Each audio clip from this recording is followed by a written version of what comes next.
তুর পাহাড় থেকে ঈসা আলাইহিস সালাম এবং মুমিন মুসলমানরা নেমে আসবে। নেমে আসার পর বাইবেলের ভাষা অনুযায়ী 1000 বছর আর মুহাম্মদ সাল্লাল্লাহু আলাইহি ওয়াসাল্লামের ভাষা অনুযায়ী 7 বছর পৃথিবীতে ন্যায়ের শাসন প্রতিষ্ঠিত, ইনসাফের শাসন প্রতিষ্ঠিত।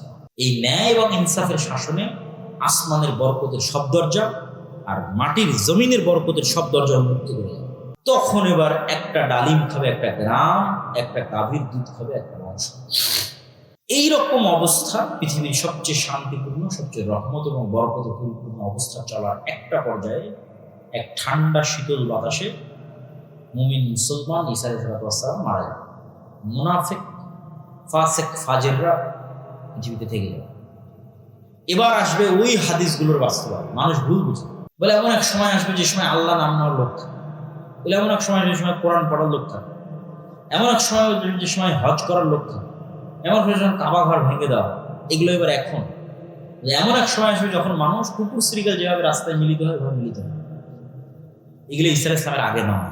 ঈসা আলাইহিস সালামের আগে দিন থাকবে, কোরআন থাকবে, মুমিন থাকবে, মুজাহিদ থাকবে, যোদ্ধা থাকবে, সব মসজিদ থাকবে, মাদ্রাসা থাকবে, হজ থাকবে, ওমরা থাকবে, all everything will be right, সব কিছু চলবে।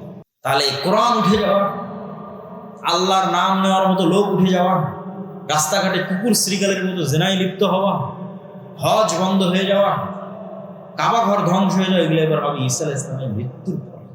তখন এই ফাসিক ফাজির কাফেরদের উপরে ফাইনাল কিয়ামত, ওই ফাইনাল কিয়ামত সংঘটিত, যেটাতে বলা আছে যে আল্লাহ সুবহানাহু ওয়া তাআলা ইযাস সামাউ শাক্কাত, ইযাস সামাউ ফাতারাত, ওয়া ইযাল কাওয়াকিবু ইনতাফারাত, ওয়া ইযাল বিহারু ফুজ্জিরাত। যখন আসমান ফেটে চৌচির হয়ে যাবে।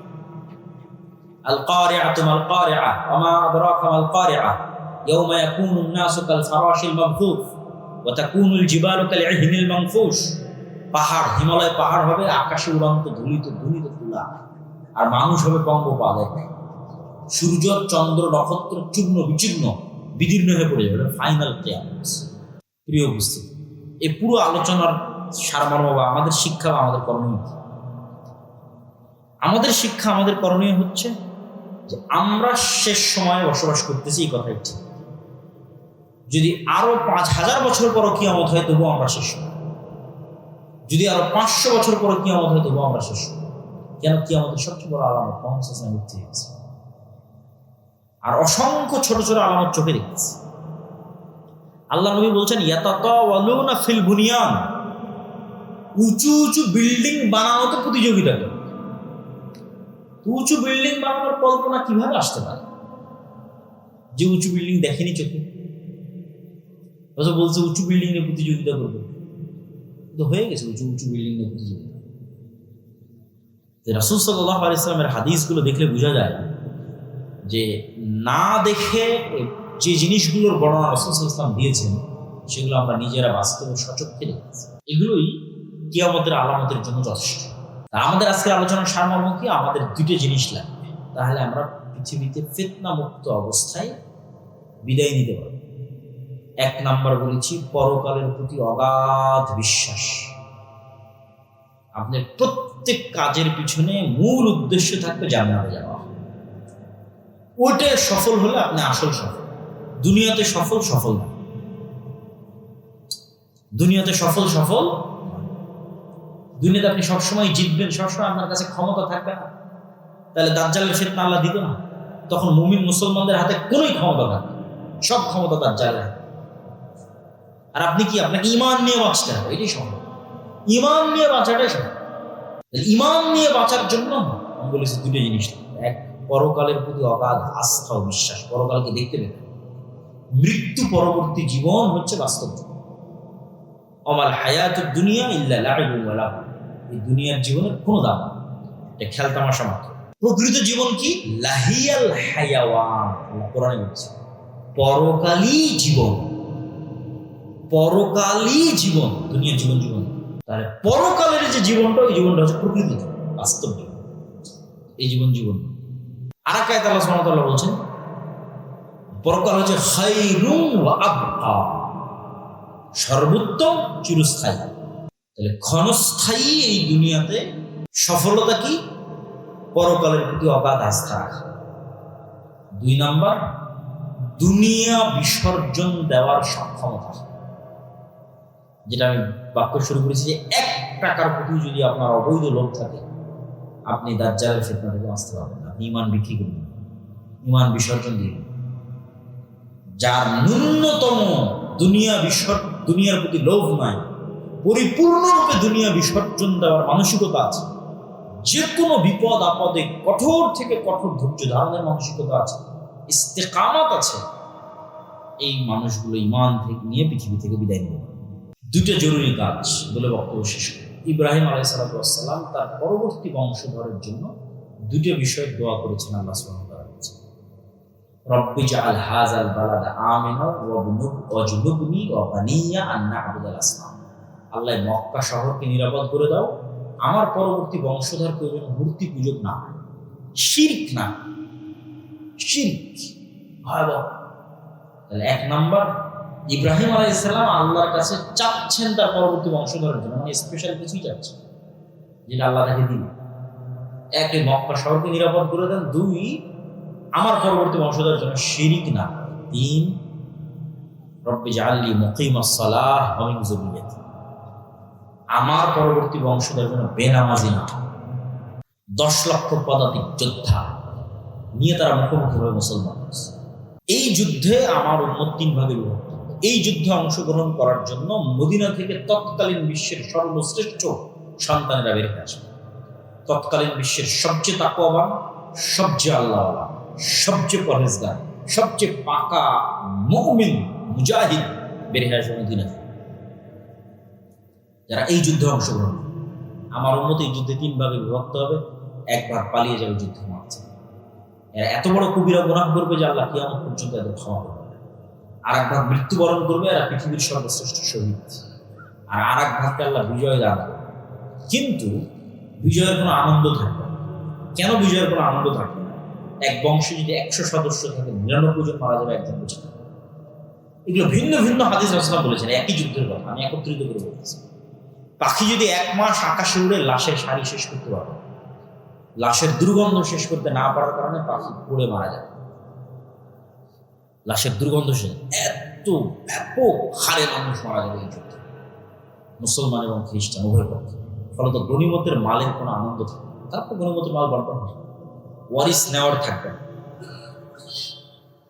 এই যুদ্ধ শেষে যখন মুসলমানেরা তাদের তরবারিকে জাইতুন গাছের সাথে ঝুলিয়ে, রাসূল সাল্লাল্লাহু আলাইহি ওয়াসাল্লাম আর এক হাদিসে বলা, জাইতুন গাছের সাথে ঝুলিয়ে যখন গনিমতের মাল বন্টন করবে, তখন অদৃশ্য থেকে আওয়াজ আসবে, দাজ্জাল তোমাদের বাড়ি ঘরে ঢুকে গেছে। কিন্তু এই সংবাদটা মিথ্যা। কিন্তু এই সংবাদ শুনে মুজাহিদ বাহিনীর নেতা 10 জন অশ্বারোহীকে রওনা করবে খোঁজ নেওয়ার জন্য, সত্যি দাজ্জাল বের হয়েছে। রাসূল সাল্লাল্লাহু আলাইহি ওয়াসাল্লাম বলছেন, ওই 10 জন অশ্বারোহীর নাম, ওদের বাপের নাম, ওদের ঘোড়ার রং, ওদের গায়ের রং দেখতে পাচ্ছেন, বলে ওরা কারা।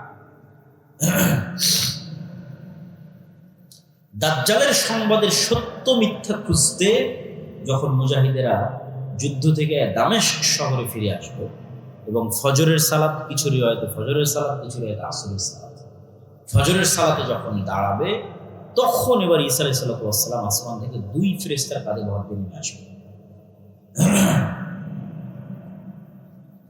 মানুষের কাছে মনে হয়, আরে আসমান থেকে নেমে আসে, এটা অলৌকিক গল্প শোনাচ্ছে, অবাস্তব গল্প শোনাচ্ছে। অথচ দেখেন, আল্লাহ সুবহানাহু ওয়া তাআলা নিজেই আমাদেরকে কোরআনে বারবার বলছে যে আমি আদমকে কোথায় থেকে নামিয়ে দিয়েছি, আদম আর হাওয়াকে কই থেকে নামিয়ে দিয়েছি? আসমান থেকে নামিয়ে দিয়েছি, জান্নাত থেকে নামিয়ে দিয়েছি। আমি ইবলিসকে কই থেকে নামিয়ে দিয়েছি? আসমান থেকে নামিয়ে দিয়েছি। তাহলে আসমান থেকে নামা নতুন না পুরাতন? পুরাতন। আসমান থেকে নামা পুরাতন। তাহলে আমরা যেখানে আদম আলাইহিস সালামের ক্ষেত্রে বিশ্বাস করছি যে তাকে আসমান থেকে নামিয়ে দেওয়া হয়েছে, জান্নাত থেকে নামিয়ে দেওয়া হয়েছে, তাহলে এটা আমাদের কাছে অস্বাভাবিক কেন মনে হয় যে ঈসা আলাইহিস সালাম আসমান থেকে নেমে আসবে? কিন্তু অস্বাভাবিক না, এই ঘটনা তো পৃথিবীতে আগেই ঘটেছে।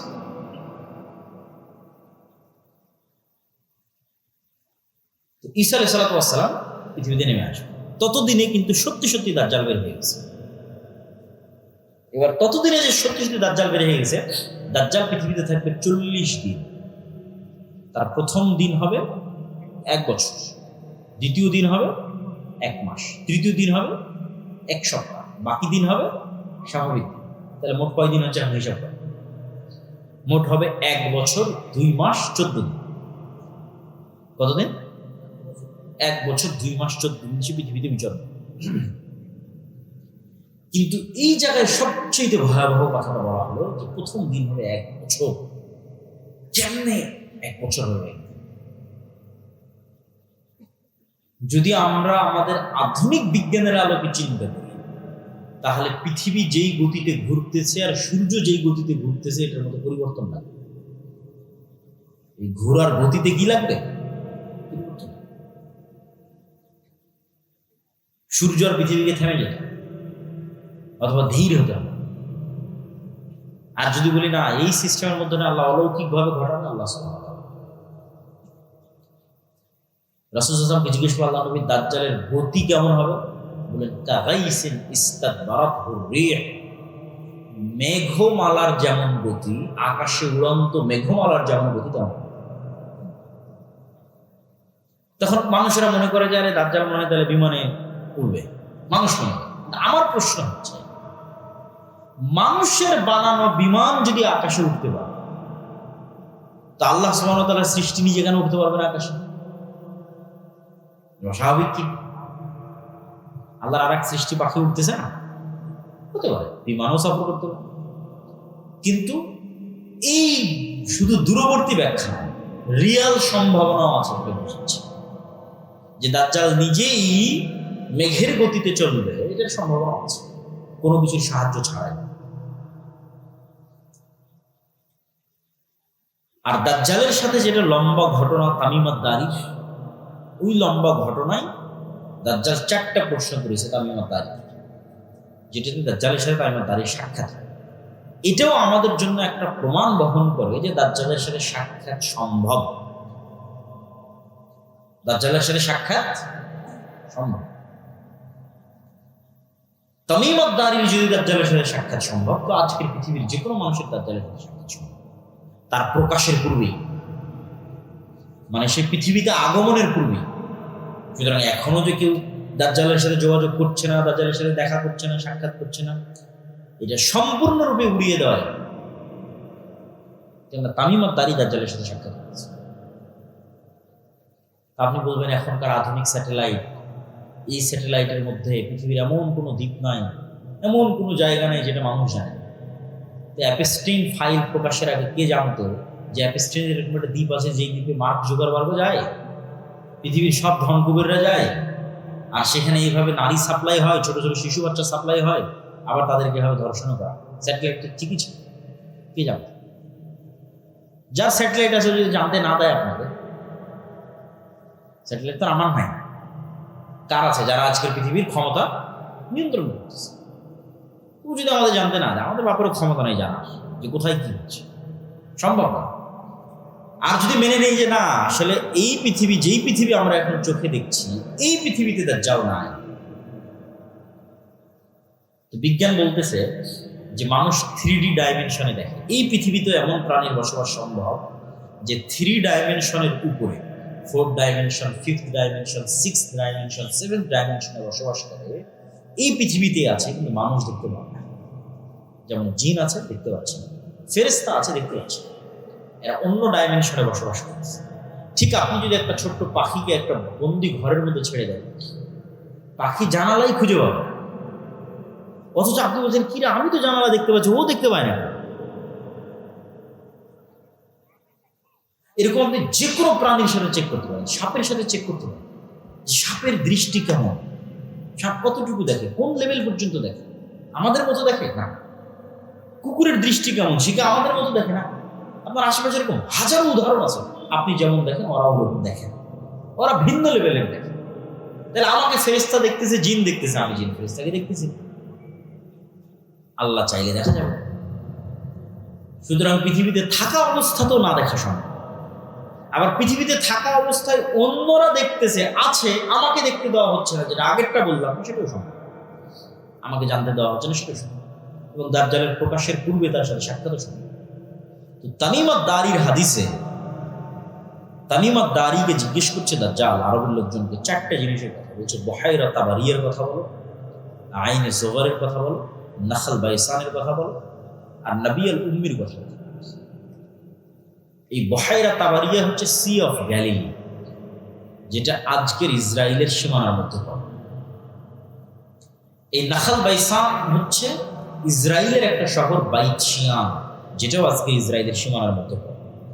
আর আইনে জোগার হচ্ছে জর্ডানের যে ডেড সি আছে, মৃত সাগর আছে, যেখানে লূত আলাইহিস সালামের কওমকে ধসিয়ে দেওয়া হয়েছিল, এই ডেড সির পার্শ্ববর্তী একটা ঝর্ণা বা কুয়া। আর এই 3টে জায়গায় 50 কিলোমিটারের মধ্যে হবে, এখান থেকে 50 কিলোমিটার আশপাশে।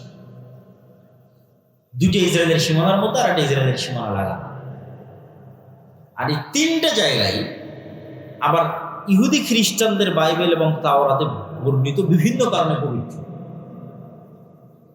যেমন সি অফ গ্যালিলি, যেটা বহাইরা তাবারিয়া দাজ্জাল জিজ্ঞেস করলো, তাওরাতের বর্ণনা অনুযায়ী যে ঈসা আলাইহিস সালাম যেখানে সব মুজিজা দেখাতেন, ঈসা আলাইহিস সালাম মুজিজা তো পৃথিবীর সবচেয়ে ব্যতিক্রম মুজিজা, মৃতকে জীবিত করা, অন্ধকে চক্ষুষ্মান করা, টাকলা মাথাকে চুল দিয়ে দেওয়া, এই বেশিরভাগ মুজিজাগুলো উনি এই খালের পাশে, এই লেকের পাশে দেখেছেন। এই জন্য সারা ইউরোপ, সারা আমেরিকা থেকে লক্ষ লক্ষ খ্রিস্টান দর্শনার্থী এটা দেখতে আসে। বহাইরা তাবারিয়া, lake of Tiberias, sea of Galilee. আর আইনে জোগার, যেটা স্প্রিং অফ জোয়ার বলতেছে হিব্রু ভাষায়, ইংরেজি ভাষায়, বাইবেলের বর্ণনা অনুযায়ী লূত আলাইহিস সালামের শহর ধ্বংস হওয়ার পর যেই শহরে যেই জায়গায় তাকে আশ্রয় দেওয়া হয়েছিল, সেটা হচ্ছে এই আইনে জোগার, তার পাশে।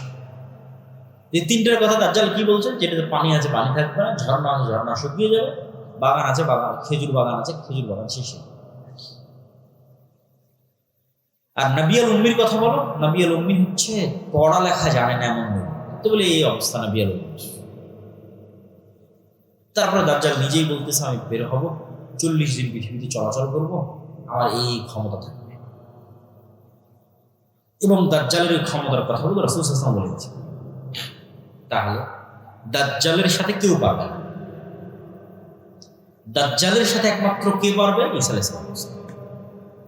দাজ্জাল যখন পৃথিবীতে বের হয়ে যাবে, তখন মুমিন মুসলমানদের বাঁচার কোনো রাস্তা নেই।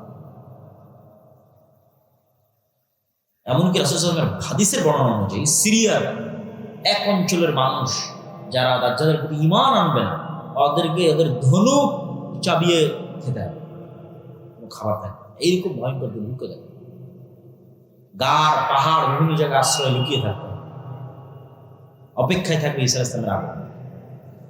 ঈসা আলাইহিস সালাম যখন আসবে, লুদ নামক দরজা, জেরুজালেমের, যেখানে এখন এয়ারপোর্ট, সেখানে ঈসা আলাইহিস সালামকে দেখা মাত্র দাজ্জাল গলতে থাকবে পানির মতো। কিন্তু সে গলে শেষ হওয়ার আগেই ঈসা আলাইহিস সালাম তাকে নিজে হাতে হত্যা করবেন এবং সেই রক্ত দুনিয়ার মানুষকে দেখাবেন।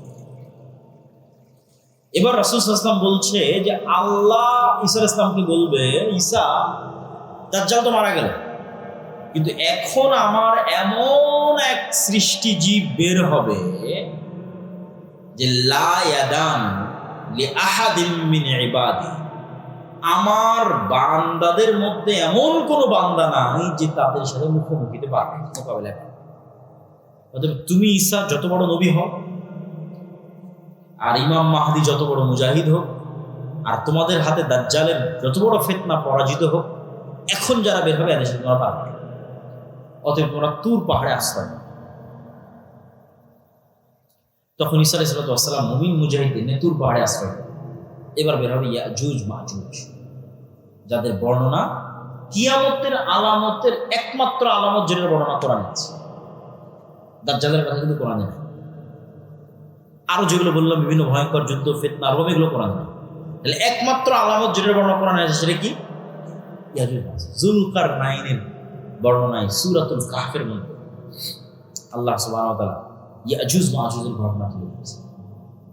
যুলকারনাইনের 3টে সফর, 3টে ব্যতিক্রম এবং সূরা কাহফের প্রত্যেকটা ঘটনা ব্যতিক্রম। সূরা কাহফের আসহাবে কাহফের ঘটনা ব্যতিক্রম। সূরা কাহফের মধ্যে যে ঘটনাগুলো আছে, প্রায় 4টা ঘটনা সূরা কাহফের, 4টে ব্যতিক্রম। একটা তো আসহাবে কাহফের ঘটনা, গুহার মধ্যে ঘুমিয়ে গেল, 300 বছর, 310, 309 বছর ঘুমিয়ে থাকলো। আশ্চর্য ঘটনা। অথচ মানুষ তাদেরকে দেখে, তাদেরকে মনে করে জীবিত, অথচ তারা মৃত বা ঘুমন্ত। তারপরে সূর্যের উদয়ের কথা এমন ভাবে বলা আছে ওই আয়াতে, মিলানোই কঠিন যদি অনুবাদ করে। 2 নম্বর ব্যতিক্রম ঘটনা কি বলা আছে? মুসা আলাইহিস সালাম আর খিজির আলাইহিস সালামের ঘটনা। আর এক আশ্চর্য ঘটনা, মাছ, শুকনা মাছ, রান্না করা মাছ নিয়ে গেছে, সেই মাছ যেখানে জীবিত হয়ে বের হয়ে গেছে, সেখানে খিজির আলাইহিস সালাম বেঁচে আছে না মারা গেছে, আর তার সাথে কারো দেখা হচ্ছে কিনা, কই থেকে আসলে খিজির আলাইহিস সালাম, কই থাকে, এই আর এক আশ্চর্য। 3 নম্বর আশ্চর্য ঘটনা জুলকারনাইন। জুলকারনাইন 3টা সফর দিন, 3টে সফরের একটা সফরে ইয়াজুজ মাজুজ। বলছে এদের থেকে আমাদের বাঁচার ব্যবস্থা করেন, প্রাচীর দিয়ে দেন। তখন জুলকারনাইন সেখানে প্রাচীরের ব্যবস্থা করে দেওয়ার বললো, আল্লাহ যেদিন চাইবে সেই দিন দেন। এখন সেই প্রাচীর আছে না ভেঙে গেছে, বের হয়ে গেছে, না কিয়ামতের পূর্ব মুহূর্তে বের হবে, আল্লাহ পাক। কিন্তু হাদিসের ভাষা অনুযায়ী বোঝা যাচ্ছে যে কিয়ামতের পূর্ব মুহূর্তেই তারা বের হবে। সূরা কাহফের সবগুলো ঘটনা আসছে। ইয়াজুজ মাজুজ বের হবে, ঈসা আলাইহিস সালাম তার সঙ্গী সাথী মুমিন মুসলমানদের নিয়ে তুর পাহাড়ে আশ্রয় থাকবে। যখন তুর পাহাড়ে খাবারের সংকট দেখা দিবে, দুর্ভিক্ষ দেখা দিবে, খাবারের কিছু না, অসহায় অবস্থা, করুণ অবস্থা, তখন ঈসা আলাইহিস সালাম তার সঙ্গী সাথীদের নিয়ে আল্লাহর কাছে দোয়া করে কান্নাকাটি করবে, আল্লাহ এই ফিতনা থেকে আমাদের বাঁচাও। তাহলে দেখেন, এত বড় নবী হওয়ার পর কি ফিতনায় আল্লাহ তাকে ফেলছে যে তাদের বাঁচার কোনো রাস্তা নাই, কার সাহায্য ছাড়া, আল্লাহ সাহায্য।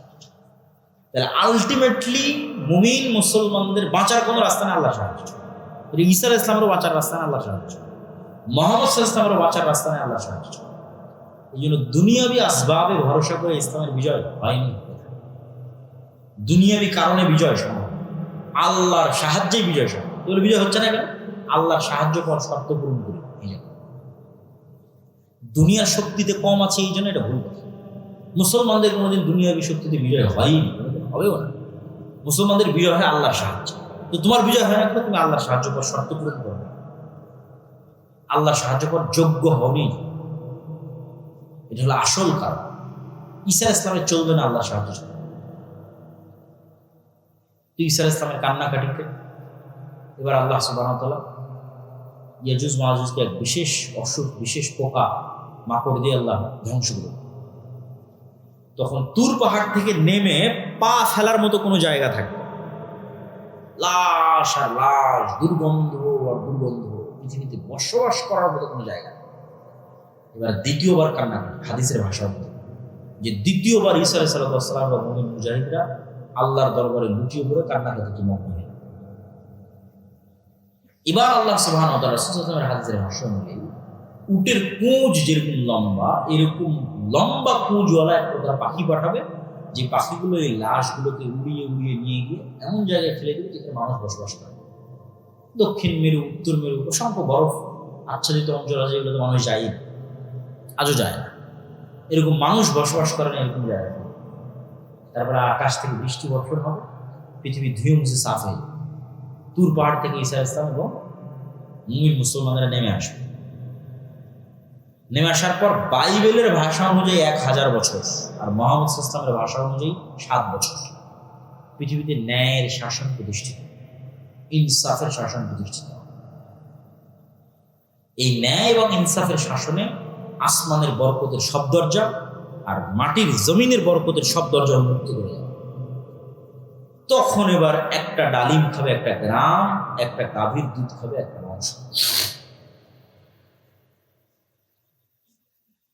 এইরকম অবস্থা পৃথিবীর সবচেয়ে শান্তিপূর্ণ, সবচেয়ে রহমত এবং বরকতে পরিপূর্ণ অবস্থা চলার একটা পর্যায়ে এক ঠান্ডা শীতল বাতাসে মুমিন মুসলমান ঈসা আলাইহিস সালাম মারা যাবে। মুনাফিক, ফাসিক, ফাজিররা পৃথিবীতে থেকে যাবে। এবার আসবে ওই হাদিসগুলোর বাস্তবায়ন। মানুষ ভুল বুঝে বলে এমন এক সময় আসবে যে সময় আল্লাহ নাম নেওয়ার লোক থাকবে, বলে এমন এক সময় যে সময় কোরআন পড়ার লোক থাকবে, এমন এক সময় যে সময় হজ করার লোক থাকবে, এমন সময় কাবা ঘর ভেঙে দেওয়া। এগুলো এবার এখন এমন এক সময় আসবে যখন মানুষ কুকুর শ্রীকাল যেভাবে রাস্তায় মিলিত হয় এভাবে মিলিত হয়। এগুলো ঈসা আলাইহিস সালামের আগে নয়।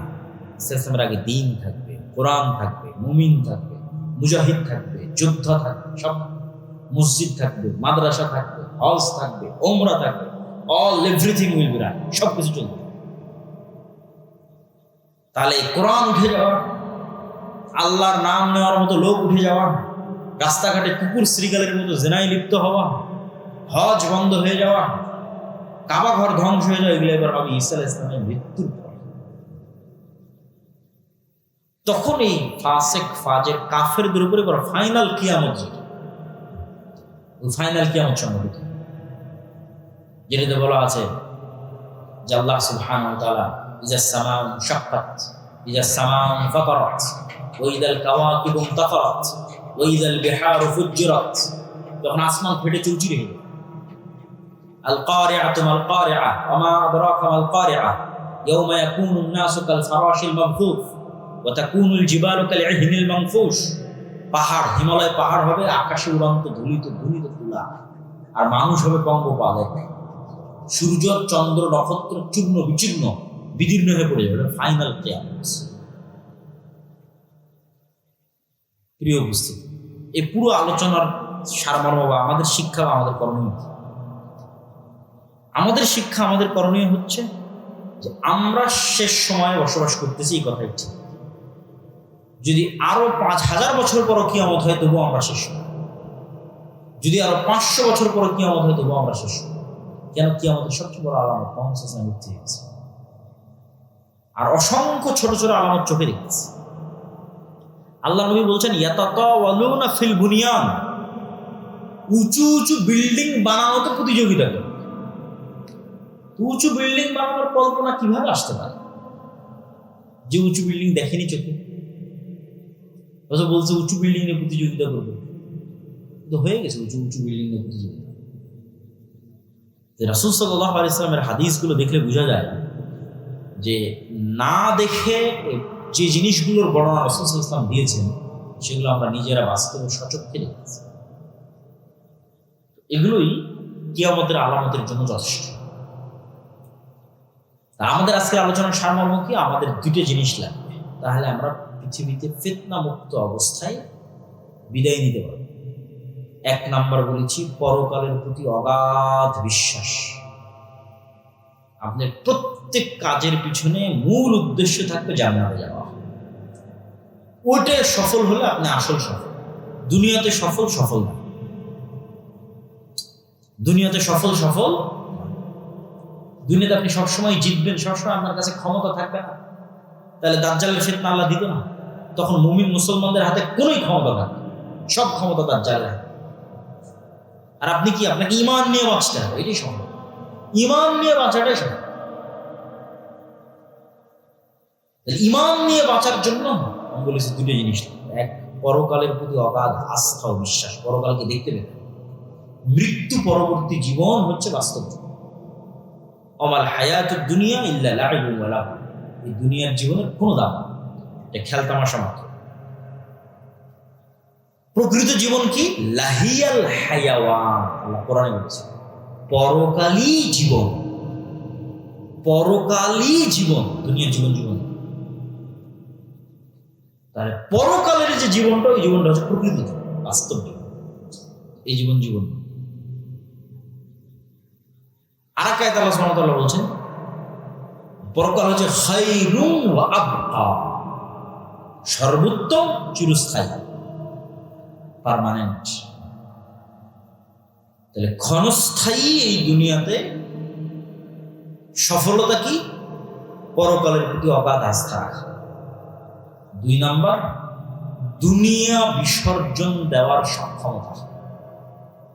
যেটা আমি বাক্য শুরু করেছি যে 1 টাকার প্রতি যদি আপনার অবৈধ লোভ থাকে, আপনি দাজ্জালের ফিতনা থেকে বাঁচতে পারবেন না। আপনি ঈমান বিক্রি করবেন, ঈমান বিসর্জন দিবেন। যার ন্যূনতম দুনিয়ার প্রতি লোভ নাই, পরিপূর্ণরূপে দুনিয়া বিসর্জন দেওয়ার মানসিকতা আছে, যে কোনো বিপদ আপদে কঠোর থেকে কঠোর ধৈর্য ধারণের মানসিকতা আছে, ইস্তেকামাত আছে, এই মানুষগুলো ঈমান থেকে নিয়ে পৃথিবী থেকে বিদায় নেবে। 2টা জরুরি কাজ বলে বক্তব্য শেষ করি। ইব্রাহিম আলাইহিসসালাম তার পরবর্তী বংশধরের জন্য দুটো বিষয়ে দোয়া করেছেন আল্লাহ সুবহানাহু ওয়া তাআলার কাছে। রব্বি জাআল হাযাল বালাদা আমিনা ওয়াজনুবনি ওয়া বানিয়া আন না'বুদাল আসনাম। আল্লাহ মক্কা শহরকে নিরাপদ করে দাও, আমার পরবর্তী বংশধর কেউ যেন মূর্তি পূজক না হয়, শিরক না, শিরক ভয়াবহ। তাহলে এক নাম্বার, ইব্রাহিম আলাইহিস সালাম আল্লাহর কাছে চাচ্ছেন তার পরবর্তী বংশধরের জন্য, মানে স্পেশাল কিছুই চাচ্ছেন যেটা আল্লাহ তাকে দিবেন। এক, মক্কা শহরকে নিরাপদ করে দেন। দুই, আমার পরবর্তী বংশধরের জন্য শিরক না। তিন, রব্বি জাআলনি মুকিমাস সালাহ ওয়া মিন যুররিয়াতি, আমার পরবর্তী বংশধরের জন্য বেনামাজি না। তাহলে 5 ওয়াক্ত সালাতের উপর প্রতিষ্ঠিত থাকা এবং ঈমানের উপর প্রতিষ্ঠিত, এটাই মুসলমানের বাঁচার রাস্তা। কি খেলো, কি পড়লো, কি পেলো, ওটা না, ঈমানের উপর আছে, 5 ওয়াক্ত সালাত আদায় করছে, সফল। ইহকাল সফল, পরকাল সফল। আল্লাহ সুবহানাহু ওয়া তাআলা আমাদের সকলকে ঈমানের উপর মজবুত হওয়ার এবং 5 ওয়াক্ত সালাতের উপর অটল থাকার তৌফিক দান করুন আল্লাহ। দাজ্জাল এবং ইমাম মাহদী বিষয়ে আপনার বিশ্বাস কি হবে? আপনি ইমাম মাহদীর সৈনিক হওয়ার আগ্রহী হবেন, না দাজ্জালের ফিতনা থেকে বাঁচার জন্য আল্লাহর কাছে দোয়া করবেন? আপনি কোরআনের যে কোনো তাওহীদ কেন্দ্রিক আয়াত নেবেন, দেখবেন সারমর্ম এটাই। আল্লাহ ঘুরিয়ে ফিরিয়ে একই চ্যালেঞ্জ দেবে যে তুমি ওর ইবাদত করছো, ও কি মাছি বানাতে পারে? ও কি মশা সৃষ্টি করতে পারে? ও কি আসমান থেকে বৃষ্টি বর্ষণ করতে পারে? ও কি পাহাড় সৃষ্টি করেছে? ও কি নদী নালা সৃষ্টি করেছে? ও কি তোমাকে সৃষ্টি করেছে? ও কি দুনিয়ার খেজুরের বিচির যে আবরণ, এই আবরণ যত পাতলা, এরকম সরিষা সমপরিমাণ কোনো জিনিসেরও নিজে মালিক? এই প্রশ্নগুলো কোরআনে ঘুরিয়ে ফিরিয়ে আসবে। প্রশ্নগুলো আসার কারণ কি? যে এগুলো করতে পারে না সে ইবাদতের যোগ্য নয়। তাহলে কে ইবাদতের যোগ্য? যেগুলো করতে পারে। এগুলো তাওহীদের আলোচনার সারমর্ম কোরআনে। কোরআনের 2 নম্বর সারমর্ম কি? পুনরায় তোমরা আবার আল্লাহর কাছে ফিরে যাও, আবার আল্লাহ তোমাদের সৃষ্টি করবে, পৃথিবী ধ্বংস হবে। এটা হলো কোরআনের 2য় সারমর্ম। তো মানুষ অনেক সময় মনে করে যে এই কিয়ামতের আলোচনা তো পৃথিবীর এমন কোনো নবী নাই যে নবী করে। আদম আলাইহিস সালাম থেকে মুহাম্মদ সাল্লাল্লাহু আলাইহি ওয়াসাল্লাম পর্যন্ত কই কিয়ামত এখনো হয়। তো তার উত্তরে সালাফে সালেহিন বলেছেন যে মানুষের মৃত্যুই তার কিয়ামত।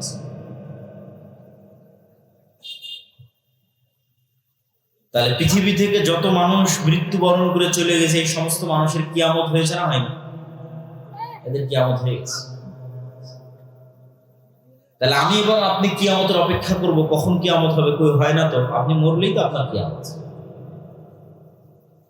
হ্যাঁ, পুরো পৃথিবী ব্যাপী আসমান, নক্ষত্র, গ্রহ, সূর্য সব ধ্বংস হয়ে যাবে, কথা ঠিক। এই যে নির্ধারিত কোনো দিন আল্লাহ সুবহানাহু ওয়া তাআলা মুহাম্মদ সাল্লাল্লাহু আলাইহি ওয়াসাল্লামকে জানাননি, ফেরেশতারাও জানেন।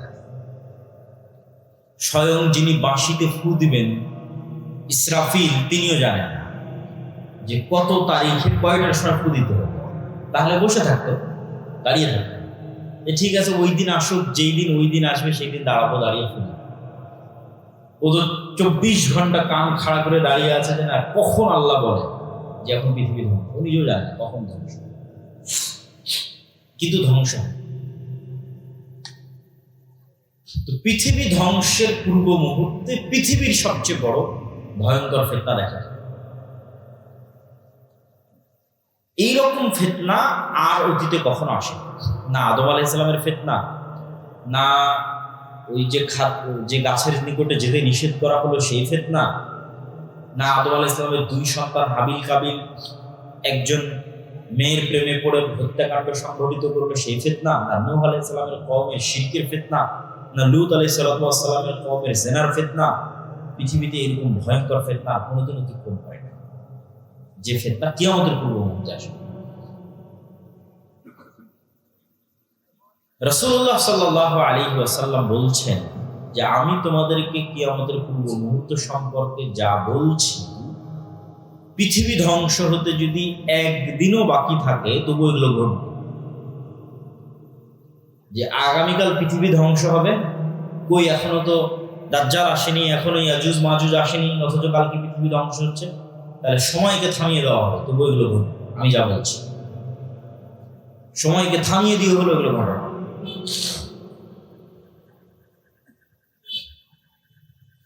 তো কিয়ামতের পূর্ব মুহূর্ত সম্পর্কে রাসূলুল্লাহ সাল্লাল্লাহু আলাইহি ওয়াসাল্লাম যা বলেছেন তা আমাদের জন্য সবচেয়ে আতঙ্ক এবং ভয়ের বিষয় কি? সেটা হচ্ছে কিয়ামতের সবচেয়ে বড় আলামত চলে এসেছে। এটা হলো আমাদের জন্য সবচেয়ে আতঙ্ক। সেটা কি?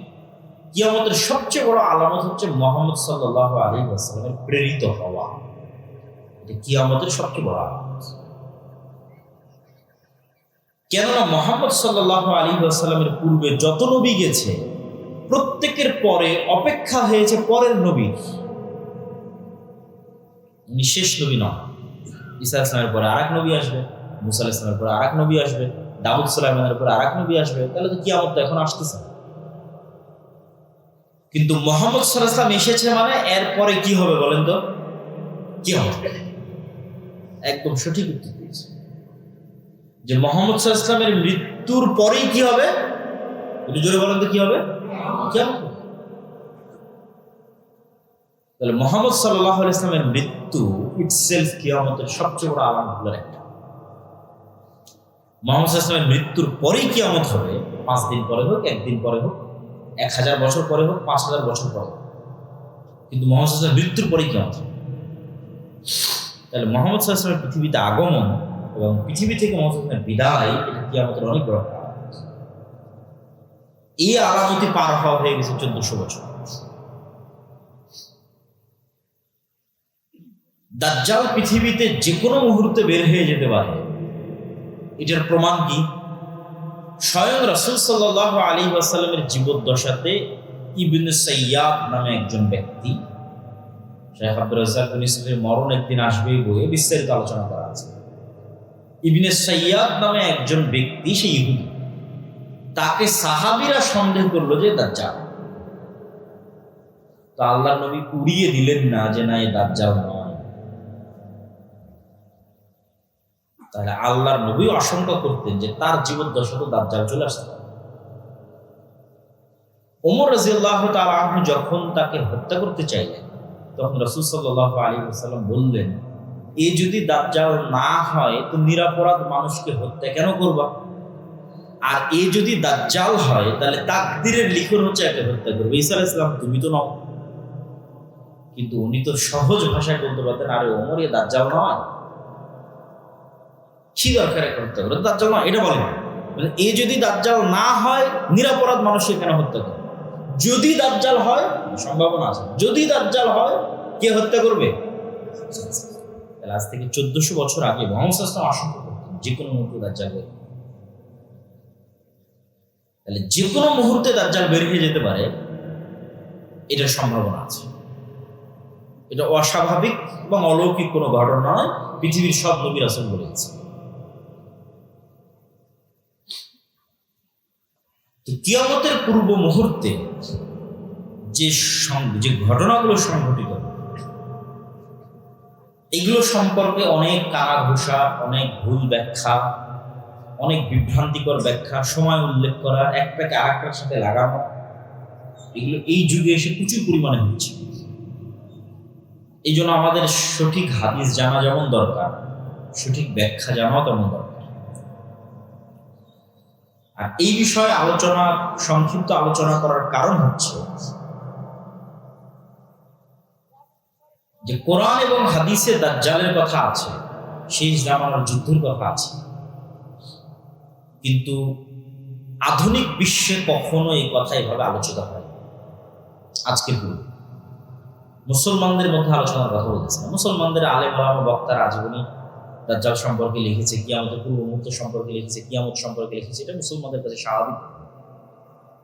কিন্তু সারা বিশ্বব্যাপী আলোচনা হয়, এটা ব্যতিক্রম। আমার জানা নাই, হিস্ট্রি ঘেটে দেখতে হবে যে হালাকুখা চেঙ্গিস খানের সময় সারা পৃথিবীব্যাপী আলোচনা হতো কিনা এরকম, অথবা আরো অন্য কোনো সময় সারা পৃথিবীব্যাপী এরকম আলোচনা হতো কিনা। হিস্ট্রিতে, ইতিহাসে মুহাম্মদের মৃত্যুর পর এটা ইতিহাস ঘেটে দেখতে হবে। কিন্তু এখন এই নিকট 100, 200, 300 বছরের মধ্যে সারা পৃথিবীব্যাপী আজকাল পরশু যেভাবে দাজ্জাল সম্পর্কে ব্যাপক আলোচনা হচ্ছে, কিয়ামতের পূর্ব মুহূর্তের যুদ্ধ সম্পর্কে ব্যাপক আলোচনা হচ্ছে, এটা আগে কখনো হয়।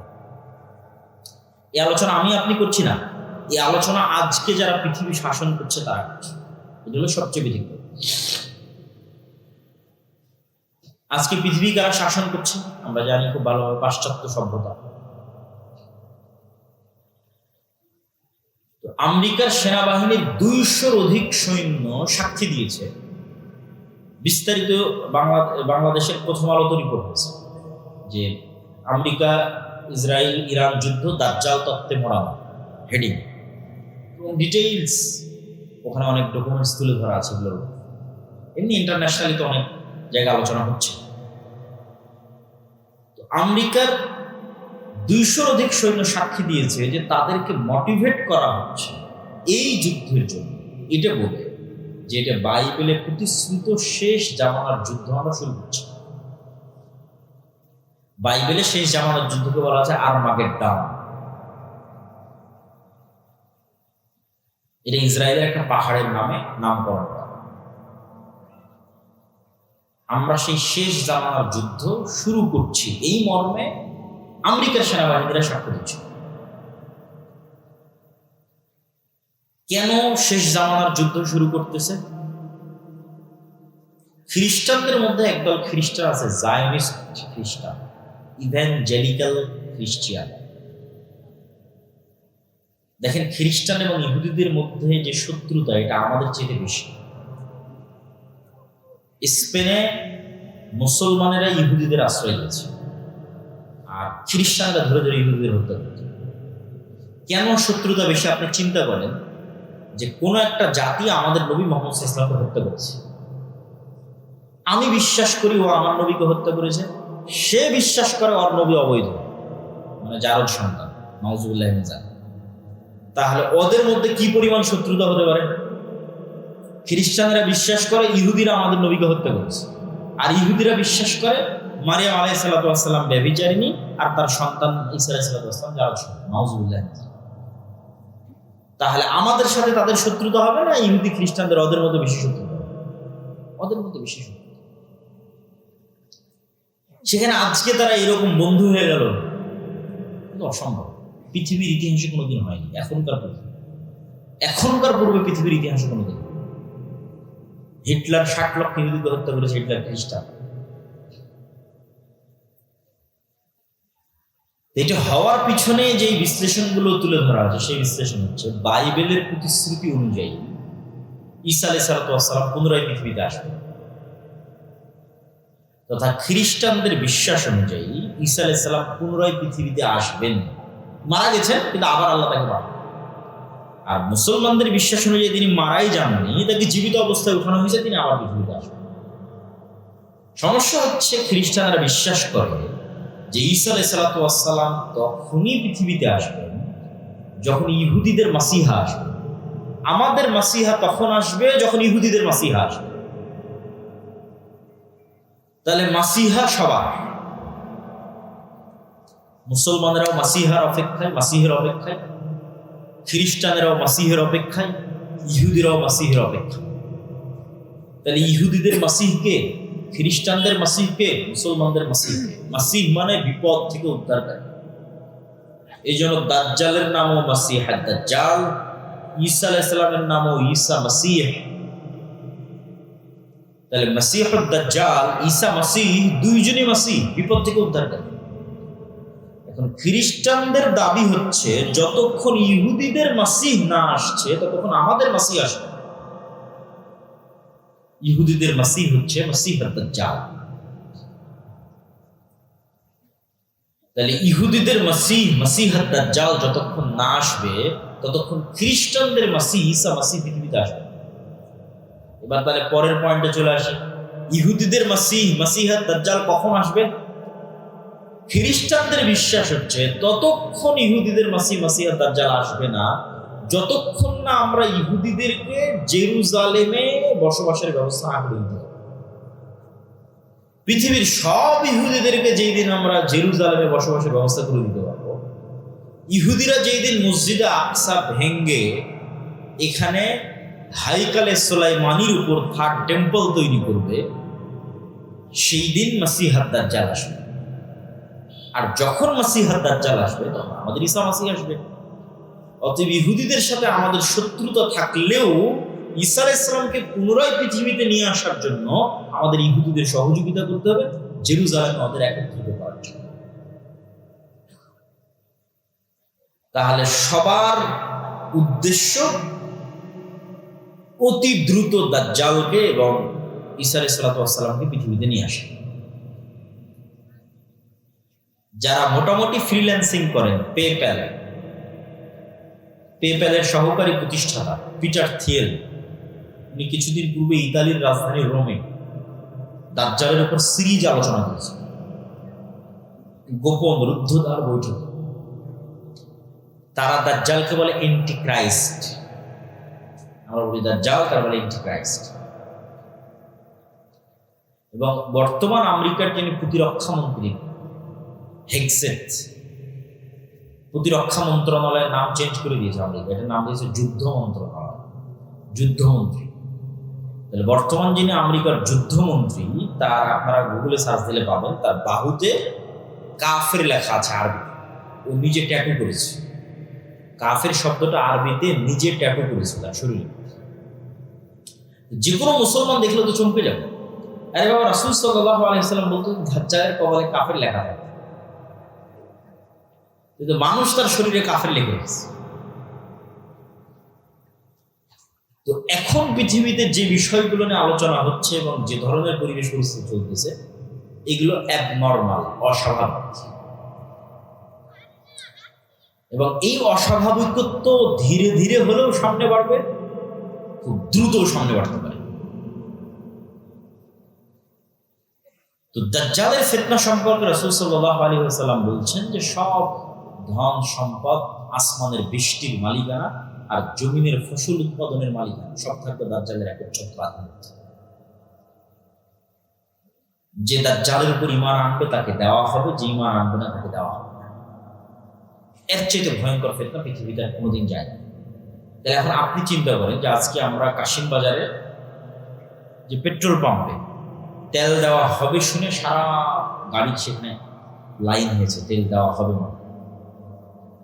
কালকে আপনাকে বলা হলো যে বিদ্যুৎ অফ, নাই বিদ্যুৎ, কিন্তু বাংলাদেশের তো নিজের তেল নাই, নিজের গ্যাস অত নাই। বাহিরের দেশ বিদ্যুৎ তেল দিলেই বাংলাদেশে বিদ্যুৎ চলবে, বললে তোমার বিদ্যুৎ অফ, তোমার গাড়িতে তেল অফ। আচ্ছা, আজকে যদি বিদ্যুৎ অফ হয়, 2 দিনের মধ্যে সব মোবাইল বন্ধ হবে, সব মোবাইল সব কম্পিউটার বন্ধ হয়ে যাবে। তাহলে আমরা 1 সেকেন্ডে 100 বছর পূর্বে ফিরে যাব। আজ থেকে 100 বছর পূর্বে তানরে গরুর গাড়ি চলতো, সেই গরুর গাড়ি অথবা সাইকেল অথবা ঠেলা গাড়ি অথবা পায়ে হেঁটে। এখনো আপনাকে বলা হচ্ছে যে ঠিক আছে, তোমাকে তেলও দেওয়া হবে, বিদ্যুৎ দেওয়া হবে, সব দেওয়া হবে, দাজ্জাল নেওয়া। আপনি চিন্তা করেন যে আপনি এখন বসে চিন্তা করেন যে এই ফিতনা কি ভয়ঙ্কর হতে পারে। এটাই ঘটবে আমি সেটা বলছি না, কোরআন এবং হাদিসে তো এর চেয়ে ভয়ঙ্করটা বলা আছে যে আকাশে বৃষ্টি বর্ষণ করবে। এই তেল তো সামান্য কিছু। যে অঞ্চলের মানুষ দাজ্জালের উপর ঈমান আনয়ন করবে না, ওই অঞ্চলের মাটিতে গাছ হবে না, ধান হবে না। জমিন দাজ্জালের কথা শুনে উৎপাদন বন্ধ করে দেবে, আসমান দাজ্জালের কথা শুনে বৃষ্টি বর্ষণ বন্ধ করে দেবে। এই ক্ষমতা আল্লাহই দাজ্জাল দেবে। হবে বৃষ্টি, হবে ফসলও হবে, দাজ্জালের প্রতি ঈমান আনয়ন। এখন আপনি চিন্তা করেন, যার ন্যূনতম অবৈধ সম্পদের উপর লোভ আছে এবং যার পরকালের উপর অগাধ আস্থা ও ইয়াকিন নাই, সে কি ফিতনা থেকে বাঁচতে পারবে? কোনো সুযোগ। যার 1 টাকার প্রতি অবৈধভাবে ইনকামের ইচ্ছা আছে, যে লোভ সামলাতে পারবে, এই 1 টাকা আসবে, এটা আমি একটু অবৈধভাবে ইনকাম করবো, এই লোভ যে সামলাতে পারবে, দাজ্জালের এই লোভ সামলাতে পারবে না, ঈমান বিক্রি করে। আর একটা কি বলেছি, পরকালের উপর অগাধ আস্থা। মানে আপনি কিসের আশায় দাজ্জালের বৃষ্টিও নিবেন না, দাজ্জালের ফসলও নিবেন না, দুর্ভিক্ষে না খেয়ে মারা যাবেন, কিসের আশা? পরকালে জান্নাতের আশা। যে চোখে জান্নাত দেখতে পায় না ওইটার উপর টিকে থাকতে পারে। ওই যে আসহাবুল হুদুদের ঘটনা আল্লাহ সুবহানাহু ওয়া তাআলা কোরআন মাজিদে বলেছে যে আসহাবুল হুদুদকে বলা হলো ঈমান ত্যাগ করো, না হয় আগুনে ঝাঁপিয়ে পড়ো। তো মা তার কোলের শিশু সহ আগুনের মধ্যে ঢুকে গেছে। আপনি বলেন এই মানুষগুলোর পক্ষে ওই আগুনে ঢোকা তখনই সম্ভব যখন ওই আগুনের মধ্যে ওরা জান্নাত দেখতে পেয়েছে। যে আমরা আগুনে ঢুকছি না জান্নাতে ঢুকছি? বলেন, আগুনে ঢুকছে না জান্নাতে ঢুকছে? জান্নাতে ঢুকছে। যদি মনে করে আমি আগুনে ঢুকছি, ঢুকতে পারবো না, সম্ভব না। আর যখন মনে করে যে আমি আগুন থেকে বের হয়ে আমার বাড়িতে ফিরে যে আরামে ছেলে মেয়ে নিয়ে থাকি, তখন মনে করছে যে আমার বাড়ি কিন্তু জাহান্নামের আগুন জ্বলছে, মানে কেমনে ফিরে যায়? তাহলে সামনে জান্নাত, পিছনে জাহান্নামের আগুন, কোনটা আমি অ্যাকসেপ্ট? পরকালের উপর এই মাত্রার ইয়াকিন যতক্ষণ আপনার না আসবে, আপনি ঈমান নিয়ে এই পৃথিবীতে টিকতে পারবেন। আল্লাহর পথে যাত্রা বইটা শুধু এই জন্যই লেখা, নতুন যে বইটা আমার লেখা, যে মানুষের ঈমানকে মজবুত করা। ঈমানই মানুষের সম্পদ। আল্লাহর ক্ষমতা ও শক্তির প্রতি ঈমান, পরকালের প্রতি অগাধ আস্থা, অগাধ বিশ্বাস, এটা ছাড়া বাঁচার কোনো রাস্তা নেই। এই একই কথা রাসূল সাল্লাল্লাহু আলাইহি ওয়াসাল্লাম বলতেছে যে দাজ্জালের জান্নাত হবে জাহান্নাম, আর দাজ্জালের জাহান্নাম হবে জান্নাত। সেম কথা যা আসহাবুল হুদুদের সাথে ঘটেছে। সূরা বুরুজের মধ্যে আল্লাহ সুবহানাহু ওয়া তাআলা বলেছেন। তাহলে এই ফিতনার একটা আলামত অন্তত আপনি দেখতে পাচ্ছেন যে আপনার বাড়ি এবং ঘরে পৌঁছে গেছে। এটা বাড়তেও পারে, হয়তো ধীরে বাড়বে, দ্রুত বাড়বে। তো কিয়ামতের পূর্ব মুহূর্তে রাসূলুল্লাহ সাল্লাল্লাহু আলাইহি ওয়াসাল্লাম বলছেন যে আমার এবং কিয়ামতের মধ্যে তোমরা কয়েকটা জিনিস গণনা করে রাখো। 1 নাম্বার আমার মৃত্যু, 2 নাম্বার মসজিদে আকসার বিজয়, 3 নাম্বার ভয়াবহ মহামারী। এখন কোন মহামারী, এটা নিয়ে আলেমদের মধ্যে মত হয়েছে। উমর রাদিয়াল্লাহু আনহু জীবদ্দশায় সিরিয়াতে একটা ভয়ঙ্কর মহামারী হয়েছিল। কেউ কেউ বলেছে ওটা সেই মহামারী। আমরাও তো কয়েকদিন আগে দেখলাম করোনা মহামারী। আরো ভয়াবহ মহামারী আসতে পারে। তারপর রাসূল সাল্লাল্লাহু আলাইহি ওয়াসাল্লাম বললেন এমন এক ফিতনা, যেই ফিতনা থেকে আরবের কোনো ঘর খালি থাকবে। তো আলেমরা ব্যাখ্যা করেছে এই ফিতনা হচ্ছে মোবাইল, কম্পিউটার, ইন্টারনেটের ফিতনা। তো মোবাইল, কম্পিউটার, ইন্টারনেটের ফিতনা তো সব ঘরে ঢুকেছে, তাহলে আরবের ঘরে ঢুকেছে। দক্ষিণ কোরিয়া, জাপান, আমেরিকা থেকে শুরু করে পৃথিবীর সব ঘরে ঢুকেছে। কিন্তু আল্লাহ নবী তো খাস করেছে এমন ফিতনা যেটা আরবের প্রত্যেক ঘরে, পৃথিবীর প্রত্যেক ঘরে। তো কোরআন এবং হাদিসে বেশিরভাগ জায়গায় ফিতনা মানে মারামারি, গন্ডগোল, হত্যা, এগুলোই উদ্দেশ্য। তাহলে এমন মারামারি, এমন গন্ডগোল, এমন হত্যা এবং রাহাজানি আরব বিশ্বে তৈরি হবে, যেই হত্যা, যেই গন্ডগোল, যে মারামারিতে আরবের প্রত্যেকটা ঘর যুক্ত হয়ে যাবে, বিরত থাকতে পারবে, মুক্ত থাকতে পারবে।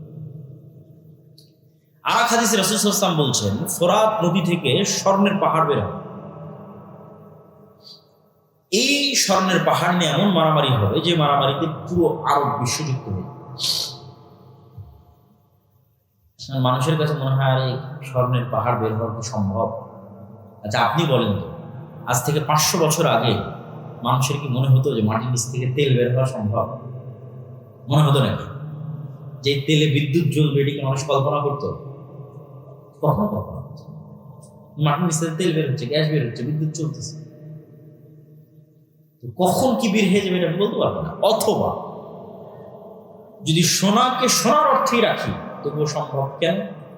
উদাহরণ দিলাম, যদি সোনাকে মূল্যবান অর্থে ধরি, যে মূল্যবান কিছু বের, মূল্যবান দাম, মূল্যবান দামি বোঝাতে সোনা ব্যবহার, অস্বাভাবিক কিছু না, স্বাভাবিক। তাহলে এখন অন্তত তেল সোনার চেয়েও দাম, তেলের যে অবস্থা স্বর্ণের চেয়েও দাম না। সারা পৃথিবীতেই টিকে আছে তেল, সারা পৃথিবী। তাহলে এখন কিসের যুদ্ধ চলবে? জ্বালানি যুদ্ধ, তেলের যুদ্ধ। তেল নিয়ে মারামারি, ভেনেজুয়েলার সাথে মারামারি তেল, ইরানের সাথে মারামারি তেল, আরব বিশ্বের সাথে মারামারি তেল। এই যুদ্ধের সামনে আরো বাড়তে পারে। তো রাসূল সাল্লাল্লাহু আলাইহি ওয়াসাল্লাম আরব বিশ্বে এরকম এক ভয়াবহ ফিতনার কথা বলেছেন, যেই ফিতনায় আরবের প্রত্যেক ঘর যুক্ত। এই সেই ফিতনা, আরবের প্রত্যেক ঘর ওই ফিতনায় যুক্ত, ওই মারামারি গন্ডগোলে কাটাকাটি যুক্ত। তারপরে কি একের পর এক আল্লাহ নবী গণাচ্ছে। এরপরে এই ফিতনার পরে আরবের প্রত্যেক ঘর যেই ফিতনায় যুক্ত হয়ে যাবে, এই ফিতনার পরে হুদনাতুন বাইনাকুম ওয়া বাইনা রুম, তোমাদের সাথে রোমানদের চুক্তি হবে। তো রাসূল সাল্লাল্লাহু আলাইহি ওয়াসাল্লাম যখন রোম শব্দ উচ্চারণ করছেন, তখন রোম হচ্ছে আজকের তুরস্ক। আজকের তুরস্কের রাজধানী ইস্তাম্বুল, যাকে ইংরেজিতে বলে কনস্টান্টিনোপল। সেখানে বাইজেন্টাইন রোমান এম্পায়ার ছিল অর্থোডক্স খ্রিস্টানদের, যে অর্থোডক্স খ্রিস্টানরা এখন রাশিয়ায় আছে। আর যদি রোমান মানে সব খ্রিস্টানদের ধরি, তাহলে ইউরোপ আমেরিকার খ্রিস্টান আছে। আল্লাহ সুবহানাহু ওয়া তাআলা ভালো জানে এই হাদিস কিভাবে বাস্তবায়িত, কারা উদ্দেশ্য। তো মুসলমানদের সাথে রোমান খ্রিস্টানদের চুক্তি হবে।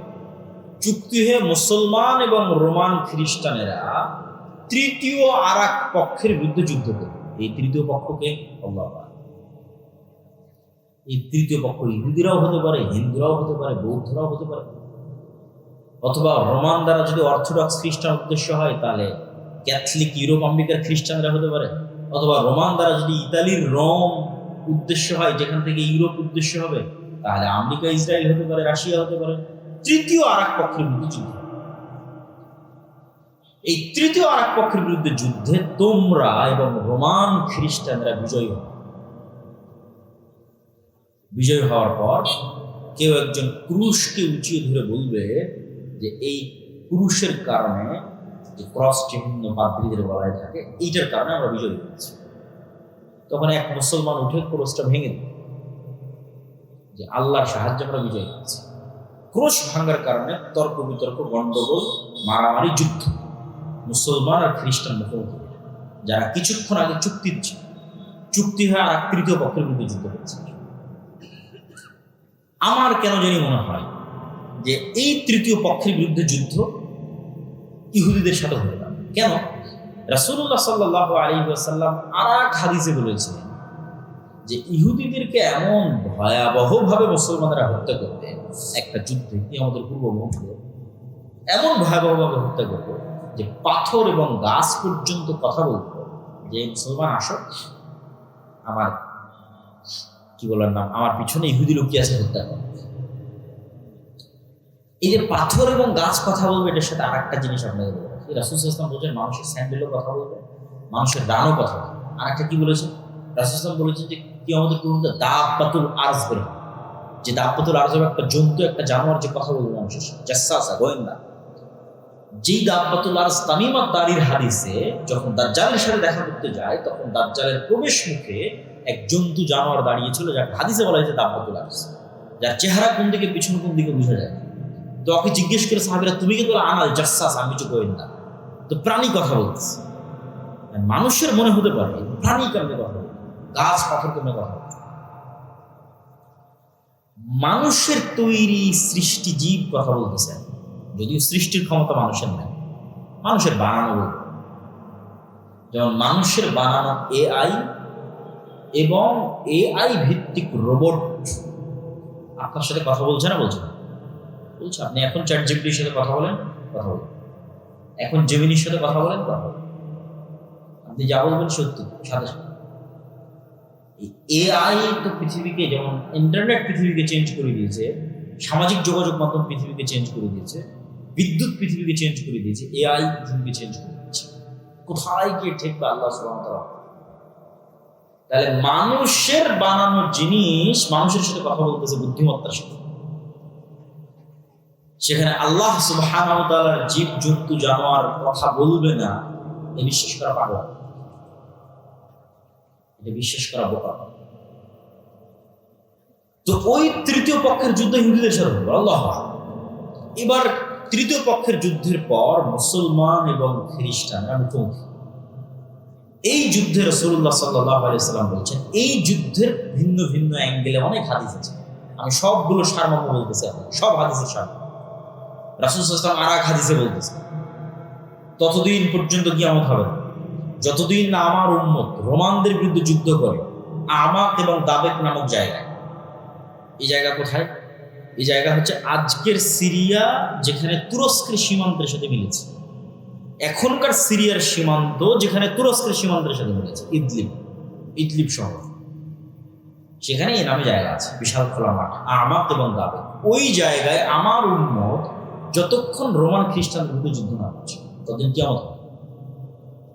সেই দিন মুসলমানদের যুদ্ধের হেডকোয়ার্টার থাকবে দামেস্ক নগরীর গুতা নামক জায়গায়।